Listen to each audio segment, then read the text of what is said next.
Rachel Griffiths, and I'm with my father and partner in aquatics, Dr. Tom Griffiths.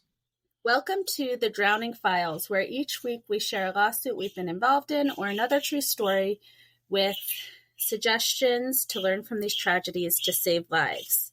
What case are you going to share today? So this case is a little bit different because it involves a wakeboard drowning case. And I am not an expert in wakeboarding. I'm not a boating expert. But in this case, the defense team of attorneys who were representing the boat rental company in the marina wanted a water safety expert to talk about the safety procedures that should have been in place to prevent this girl from drowning. So this young lady was involved with other high school students in a wakeboarding camp. It was in a southern state. It was a very popular lake for wakeboarding. And this church actually sponsored every summer a wakeboarding camp. And so this girl was out on the boat. She had spent her time wakeboarding. They were wakeboarding one at a time. And while she was waiting, she decided to sit on the back platform where the wakeboarders, the campers, would get in and out of the water. And she sat on that back platform. And as they were driving around the lake, all of a sudden, this girl disappears, falls off the back, and just sinks, which is very unusual, just sinks to the bottom. They circle. Was she not wearing a life jacket while she was wakeboarding? I honestly don't know if she wore a life jacket when she was wakeboarding, but she definitely wasn't wearing a life jacket in the boat.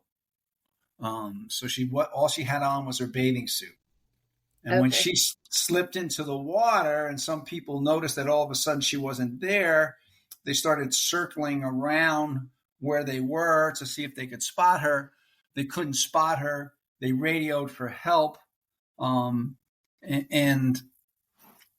they brought the scuba divers in, and they recovered her in deep water, and she had died of drowning.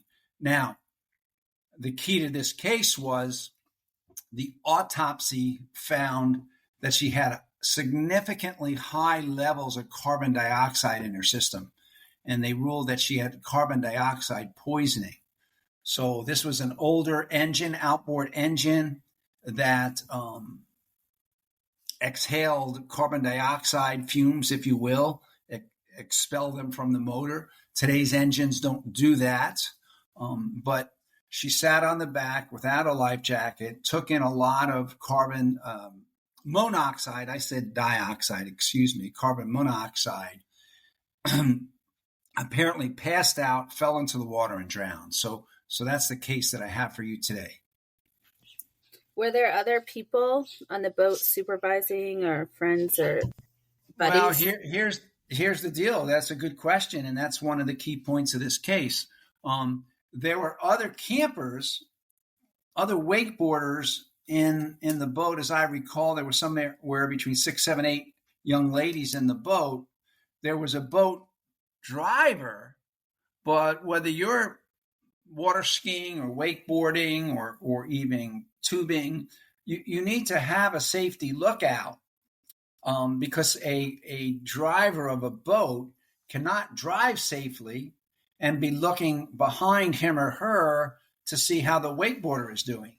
So the two big claims against the camp and the boat operator was that there should have been 2 adults supervising the activity, one to drive the boat and the other to be the safety lookout that watched the wakeboarder, or that was in the boat working with the kids and supervising the kids, because the driver can't do both. And so my testimony was saying the person who rented the boat didn't do anything wrong. He had him sign the statement of understanding as to what their responsibilities were.